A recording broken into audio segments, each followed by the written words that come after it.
경제와 투자에 대한 깊은 이야기 딥사이트 시간입니다. 이제 경제를 고민하는 분들, 투자를 생각하는 분들은 2025년으로 시선이 넘어가 있는데요. 걱정이 많고 일부 외국계에서는 한국 또 증시에 대해서는 매수 의견도 나옵니다. 내년 경제에 대한 그림들을 그려가면서 아이디어 정리하겠습니다. 오늘 현대경제연구원 주원경제연구 실장님 오셨습니다. 어서 오십시오. 네, 안녕하십니까.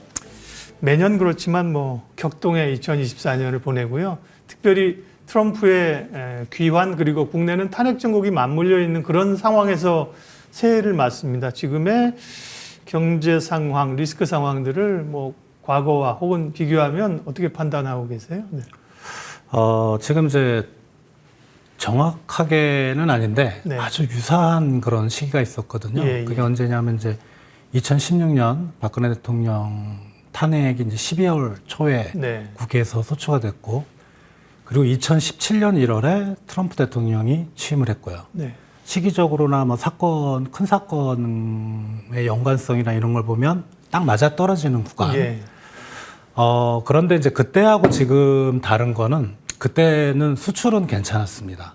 반도체 산업을 중심으로 수출이 되게 호황이었어서 소비가 좀 침체가 되는 그때 상황이었는데도 불구하고 2017년에 경제 성장률은 조금 올라갔거든요. 근데 요번에는 수출 경기가 지금 꺾여 내려갈 가능성이 상당히 좀 높고요. 그렇다면 지금은 상당히 좀 위중한 상황이다. 저는 개인적으로 항상 경제를 좀 긍정적으로 해석하는 편인데도 불구하고 이미 올해 한 9월부터 한국 경제 소비를 중심으로 해서 뭔가 문제가 있고 수출 경기도 상당히 불안하다 이랬는데 이제 트럼프 대통령이 됐고 이번에 정치 불확실성이 터졌고, 그래서 내년도 경제는 상당히 좀 어둡게 어떻게 보면 네. 코로나 팬데믹 이후로 가장 어려운 한 해가 되지 않을까 그렇게 생각이 됩니다. 어떻게 보면 긍정론을 이야기하실 수도 있습니다만은 경계감을 조금 갖는 것이 조금 경계감을 좀 강하게 갖는 것도 대응에 나쁘지 않겠다 이런 시각으로 얘기를 해주셨고요. 현대경제연구원에서는 내년 우리 경제 전망을 표 있으면 한번 보여주십시오. 1.7%로 지금 예측을 하셨군요. 올해는 2.1.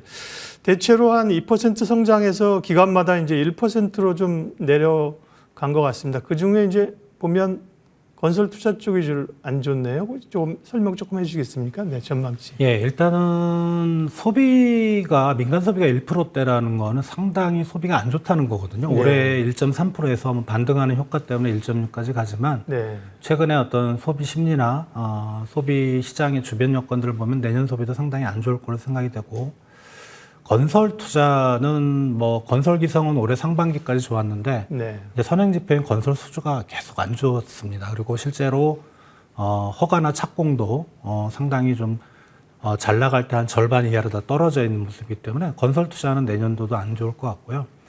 설비 투자는 올해 1.1%에서 이제 2.7%로 올라가는데, 다행히 설비 투자는 좀 늘 걸로 보셨네요. 근데 설비 투자는 워낙 그 변동성이 큰 항목이라 예. 사실 2.7%가 좋은 성적이 아닙니다. 그렇군요. 통상 한 10%는 돼야 되는데, 그래요? 그래서 이제 경제 성장률은 1.7%로 저희가 예상을 했고요. 네. 12월 초에 저희가 이제 1.7% 냈는데, 여기에는 최근에 정치 불확실성이 반영 안 된 숫자입니다. 그리고 그 이후에 나온 어떤 그 아이비들 보면은 이제 공식적인 건 아닌데 블룸버그에서 이제 취합해서 주요 투자 기관들의 내년도 한국 경제 성장 전망치를 내놓는데, JP모건, 모건 스탠리, 그다음에 노무라가 1.7%, 예. 그다음에 골드만삭스 1.8%, 시티가 1.5%입니다. 그게 이제 12월 초중순의 이제 전망치이기 때문에 아마 이제 시간이 가면 갈수록 1%대 초반으로 내려갈 것 같고요.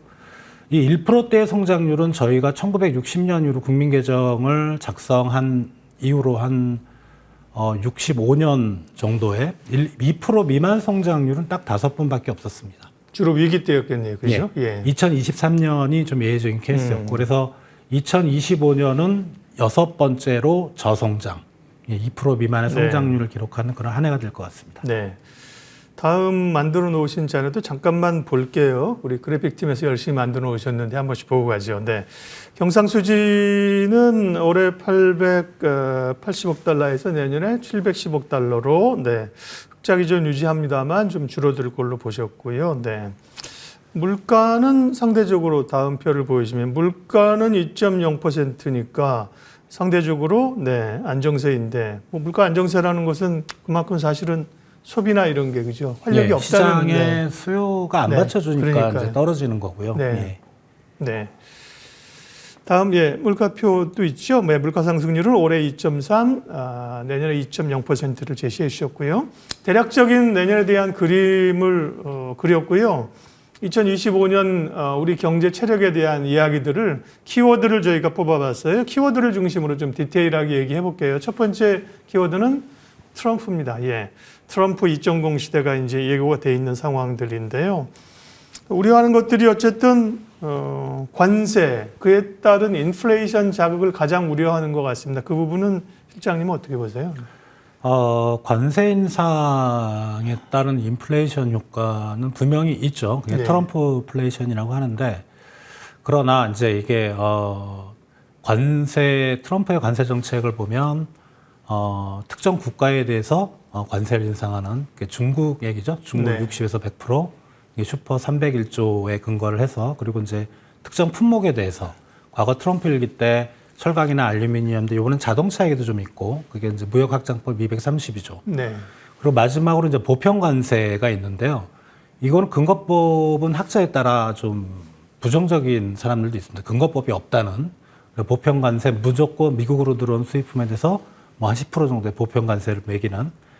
그런데 이게 이제 모든 정책이 내년 한 해 시행되기는 좀 어렵지 않을까. 이게 좀 뭐랄까 절차상의 문제가 있거든요. 예. 뭐 트럼프 얘기는 자기가 대통령 되면 바로 하겠다고 하지만 실제로 이제 현실은 좀 그렇지 않아서 그런 게 내년 한 해에 집중되지만 않으면 저는 개인적으로 미국 물가를 아주 크게는 자극을 안 할 것 같다. 물론 최근에 금융시장은 그 부분에 상당히 좀 우려를 하지만 그래서 이런 것들이 좀 순차적으로 되면 뭐 2017년에 좀 일부 올라가고 2018년 올라가고 이런 인플레이션 효과는 분명히 있겠지만 예. 또 이제 수입 물가는 우리나라도 그렇지만 사실 최근에 우리나라도 수입 물가가 한 2달 정도 올랐잖아요. 그게 생산자 물가, 소비자 물가로 넘어가는 그 과정에서 상당폭 좀 축소가 되는 경향이 있습니다. 그러니까 기업이나 산업에서 그 부분을 좀 내재화를 시켜서 실제 상품 가격이나 서비스 가격에는 약간 좀 그거보다는 훨씬 적게 올라가는 그렇다면은 물가 상승 압력은 분명히 있는데 새 관세 인상 정책이 내년에 동시에만 시행 안 된다면 네. 아주 우려할 정도의 수준은 아니다. 저는 개인적으로 그렇게 생각을 합니다. 말씀하신 것처럼 트럼프의 관세가 어떤 경제적 이론의 어떤 또 미국 경제 구조적인 것에 백그라운드하는 게 아니잖아요. 어떤 정치적 협상력을 가지기 위한 카드로 사용하기 때문에요. 그게 이제 트럼프의 생각대로는 안 될 수 있다고 하셨는데 어쨌든 간에 보편 관세를 매긴다고 하면 우리 경제 입장에서는 옛날 그런 단어가 생각납니다. 뭐 우루과이 라운드, 다자간 협상하면서 그런 거 많았잖아요. 슈퍼 301조, 그죠? 그럴 때마다 우리 기업들에게는 어쨌든 영향이 있지 않았습니까? 근데 이번에는 지금 말씀하신 거면 급진적이고 이례적이지 않으면 국내 기업들이 감내할 수 있는 수준으로 보시는 건가요? 2017년 네. 트럼프가 취임했을 때, 그러니까 트럼프 1기, 트럼프 노믹스 1.0일 때 사실 우리 제품이 관세가 부과된 적은 없습니다. 예. 품목 관세에서 철강과 알루미늄에 대해서는 이제 모든 나라들에서 관세를 인상을 예고를 했지만 네. 사실 우리가 협상을 통해서 그걸 이제 유예를 받았거든요. 그래서 이번에도 그러니까 트럼프가 관세를 인상하는 그 배경은 뭐냐면 지금 미국의 무역 적자 전체 규모가 1조 달러 정도 되거든요. 저희 나라 예. GDP가 1조 7천억 달러니까 네. 엄청 큽니다. 그 부분을 생각하는데 저희가 미국의 그 무역 적자를 내는 거는 500억 달러밖에 안 돼요. 5%죠. 예. 대부분은 중국이 한 2,800억 달러, 그리고 멕시코가 1,500달러, 1,500억 달러, 뭐 베트남이 1,000억 달러니까 요 세 나라에 관심이 집중되지 우리나라 500억 달러를 가지고 뭐 트럼프가 조정을 해서 관세를 인상을 해서 무역 적자를 줄일 수 있는 크지 않기 때문에 관세 인상의 타겟은 일부 품목이 우리가 네. 관세를 부과는 받겠지만 저희 한국은 아닐 거다. 저는 개인적으로 생각합니다. 다행스럽습니다. 네. 2025년 경제 투자 환경을 보면서 첫 번째 키워드는 트럼프였고요. 다음 키워드는 뭔가요? 다음은 금리. 예, 금리 향방은 뭐 투자의 환경에도 그렇고 기업들의 투자에도 그렇고 뭐 상당히 큰 영향을 미치는 상황들인데요.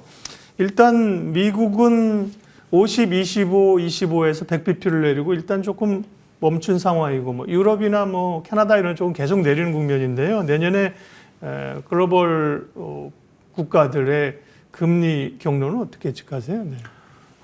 이제는 각국의 상황에 따라서 좀 디커플링이 될 것 네. 같고요. 뭐 미국 연준의 금리는 상당히 좀 매파적인 발언을 했기 때문에 내년에는 일부 극단적으로 지금 시장을 보시는 분들은 물론 이제 시장 전문가가 아니고 경제를 네. 분석하시는 분들은 내년에 한 번도 안 내릴 거라고 생각하시는 분들도 꽤 있어요. 그러니까 말씀하셨던 뭐 수입 물가 관세뿐만 아니고 이제 이제 세금 감면 이런 것까지 들어가면은 인플레이션이 뜰 수가 있거든요. 네. 그런 걸 생각할 때는 그렇겠지만 지금 사실 세계 경제 전반을 놓고 보면 경제가 괜찮은 국가는 미국뿐입니다. 그렇죠. 예. 그러니까 다른 나라들은 다 자기의 내수 경기를 생각을 해야 되고 그래서 미국이 설령 뭐 동결하더라도 다른 나라들은 뭐 빠르게는 못 내리겠지만 금리를 인하하는 쪽으로 뭐 유럽이나 중국도 해당되고 우리나라는 사실 저는 좀 긴가민가합니다. 여러 가지 좀 복합적인 요인들이 있어서 그렇긴 우리 이제 한데. 두 번 내려서 지금 연 3%거든요. 네. 근데 이제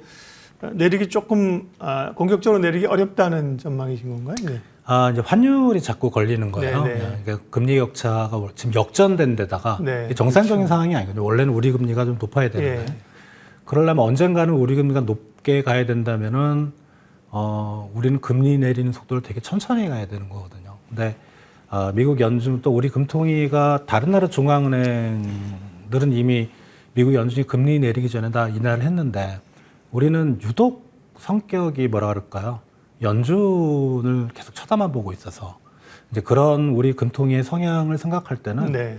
상당히 좀 내리기가 쉽지는 않은 그런 상황으로 보입니다. 네. 부동산 우려 뭐 이런 것들도 좀 있었고 그랬죠. 그러나 이제 우리는 그러면 3%, 미국은 지금 내려서 4.25입니다. 그전 한 200bp 차이 나는데 그 폭이 좀 줄어들긴 했는데, 네. 그래도 이제 본격적으로 내리기는 어렵다는 말씀이시고요.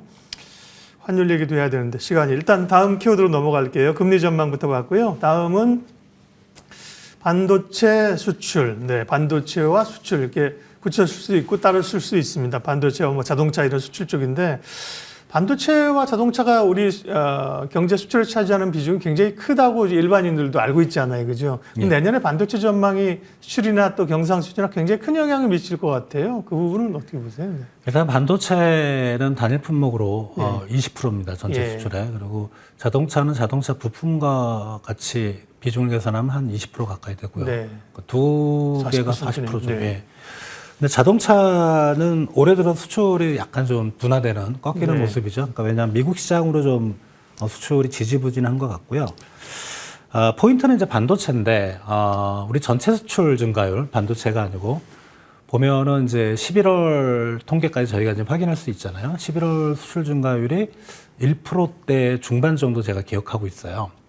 그런데 이제 플러스 작년 11월보다는 올라갔다고 이제 증가했기 때문에 좋은 거라고 해석할 수는 있는데 그게 올해 7월부터 증가율이 계속 떨어집니다. 예. 그러니까 경기가 내려가는 모습이고 그리고 11월 수출 중에서 반도체 품목을 빼고 나머지 수출 증가율을 계산하면 마이너스 5%입니다. 네. 그 말은 반도체가 그래도 다른 부분에 수출이 안 되는 거를 버텨주고 끌어올렸다는 얘기인데 최근에 반도체 우리 이제 반도체 수출 품목도 여러 가지가 있잖아요. HBM도 있고 네. 낸드 플래시도 디램도 있고. 있고, 예. 근데 주력은 디램입니다. 근데 디램 가격이 계속 떨어지고 있어요. 그렇죠. 예. 그 말은 언젠가가 아니죠. 조만간 반도체 수출이 이제는 수출을 끌어올리는 게 아니고 전체 수출을 떨어뜨리는 영향을 미칠 거다. 네. 그게 12월 수출은 이제 연말이라서 보통 밀어내기 수출이 있기 때문에 예. 괜찮을 가능성이 있어요. 근데 내년으로 넘어가면 빠르면 1분기, 늦어도 상반기 중에는 수출이 마이너스로 바뀔 겁니다. 그러니까 수출 경기는 앞으로 내려가는 방향일 거로 생각이 듭니다. 네. 현대경제연구원 주원경제연구실장님과 함께 우리 내년에 한국 경제 상황들 키워드로 점검을 하고 있습니다. 네 번째 키워드는요. 앞서 내년 경제 전망하면서도 보면 소비, 뭐 부동산 쪽이 굉장히 부진했었거든요. 그럼 이 부분은 내년에도 뭐 다른 분야도 지금까지 나온 게 그렇게 크게 기대될 쪽은 없었지만 소비, 부동산, 뭐 내수 이런 쪽은 침체네요, 내년에도. 소비 지표는 이미 이전부터 이제 계속 네. 나빴는데 거기에 이제 정치 불확실성이 터졌잖아요. 네. 2016년 그 박근혜 대통령 탄핵 사례를 또 들면 다른 지표들은 다 괜찮았는데 수출 투자 네. 유독 소비 지표만 국회에서 탄핵 소추가 의결이 되고 예. 헌재에서 탄핵이 인용되는 그 3개월 동안에 갑자기 나빠졌습니다. 그러면은 이게 뭐냐 하면 실제로 이제 사회가 불안하면 사람들이 미래를 상당히 불안하게 생각하고 그러면 가장의 입장에서는 가게의 생계를 챙겨야 되는데 지금 자기가 미래에 실직할 수도 있다는 그런 불안감이 네. 이어지고 임금이 깎일 수 있다는 불안감 그러면 지갑을 저축을 닫을 해야 수밖에 되겠죠. 없죠. 예. 예. 그런 게 아마 최근에 정치 불확실성이 해소되기 전까지는 소비를 상당히 좀 어둡게 할 거다 그렇게 생각이 됩니다. 네. 우리 뭐 경제 구조상에서는 사실 뭐 미국이야 이제 소비가 끌고 가지만 우리는 소비가 좀 차지하는 비중. 미국 경제 얘기할 때는 우리가 뭐 한 55%, 60% 소비가 차지한다 그러잖아요. 우리는 소비가 차지하는 포션은 대략 얼마나 됩니까? 50%가 조금 안 되고요. 아, 미국은 민간 소비가 70%고 아, 예. 정부 소비까지 하면 80%입니다. 아, 그렇게 많군요, 미국은요. 그렇습니다. 네. 예. 내수, 부동산. 다음 마지막 키워드까지 보고 또 좀 마무리하도록 하겠습니다. 마지막은 AI인데요. 사실은 뭐 AI는 글로벌 시장에서 새로운 어떤 뭐 혁신과 메가 트렌드로 이제 떠오르고 있고 미국 시장의 기업들이 주도하고 있는 건데 우리가 이제 주도한다기보단 그 영향을 좀 받았으면 좋겠다. 해당되는 건 없냐. 이런 긍정적인 좀 측면을 보려고 하는데요. AI 산업의 확장 그에 따른 수혜는 기대해 볼 수 없을까요? 네. 일단 AI 산업은 제조업처럼 보이지만 사실 네. 이제 소프트웨어 산업이고 정말 죄송한 얘기인데 네. 한국 산업의 강점은 소프트웨어보다는 제조업에 있거든요. 네. 그래서 HBM 정도는 우리가 이제 수혜로 뭐 많이들 아시겠지만 다만 이제 AI 기술을 도입했을 때 네. 어제 이제 한국은행에서 잠재 성장률을 발표를 했는데 상당히 좀 어둡게 발표를 했잖아요. 그 성장률이 엄청 떨어지는데 원인은 저출산 고령화 혁신이 없다는 건데 지금 일할 사람이 없어서 성장률이 떨어진다는 게 포인트거든요. 근데 AI는 노동력을 절약할 수가 있습니다. 네. 그리고 그 자체로 혁신이 되는 거죠. 생산성을 높일 수 그렇죠. 있죠. 그러니까 지금 한국에 그러니까 당장 내년도 얘기가 아니고 5년 뒤, 10년 뒤에 잠재 성장률이 점점 떨어지는 거를 어떻게 보면은 막아줄 수 있는 네. 유일한 기술이 AI 기술이 아닐까. 그러니까 AI 기술 관련된 산업의 부흥보다는 기술을 빨리 도입해서 예. 우리나라의 취약성을 보완할 수 있는 이제 그런 게 핵심이지 않을까 생각이 네. 듭니다.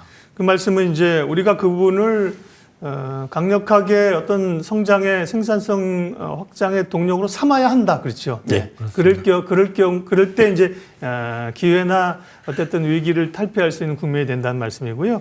5가지 키워드를 통해서 내년 경제 전망을 쭉 해봤는데 뭐 솔직히 이렇게 시원하고 가능성을 갖기보다는 좀 경계의 목소리를 많이 주셨는데요. 그러면 어쨌든 간에 이제 지금 같은 우리 모든 국가가 뭐 자유경제가 아니라 관리 정책을 하게 되면 정부의 정책들이 이제 나오지 않습니까? 내년에도 이제 뭐 경기부양 정부가 있고 야당에서도 추경한다 그러는데 그런 그 경기부양의 에너지들이 그러면 어느 쪽으로 좀 가야 될까요? 마무리 좀 해주십시오.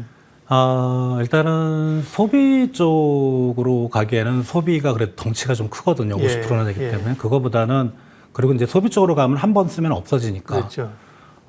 좀 SOC 투자라든가 네. 그다음에 산업 인프라 투자 쪽으로 가면 그거를 이제 건설하고 구축할 때 고용도 같이 창출이 되거든요. 그래서 저는 개인적으로 지출을 하더라도 그냥 한 번 쓰고 없어지는 것보다는 좀 남는 쪽으로 정부의 경기 부양책이 좀 가야 되지 않을까 그렇게 생각을 합니다. 인프라라고 해서 과거처럼 뭐 도로, 항만 뭐 이렇게 하긴 또 한계가 있잖아요. 근데 지금 예. 도로나 항만 같은 네. 뭐 철도나 네네. 노후화가 엄청 진행되고 있어서 그렇군요. 네. 그걸 빨리 보수를 해야 되거든요. 그것도 경제 전체로 보면은 효율성을 높이는 그런 투자라고 생각이 됩니다. 네. 그런 측면에서는 뭐 저희 방송을 이제 투자하시는 분들이 많이 보니까 대체적인 전망은 우리가 사실은 좀 어렵지만 그 가운데서 이제 좀 가야 할 이런 섹터를 좀 본다는 것은 투자에 또 도움이 됩니다.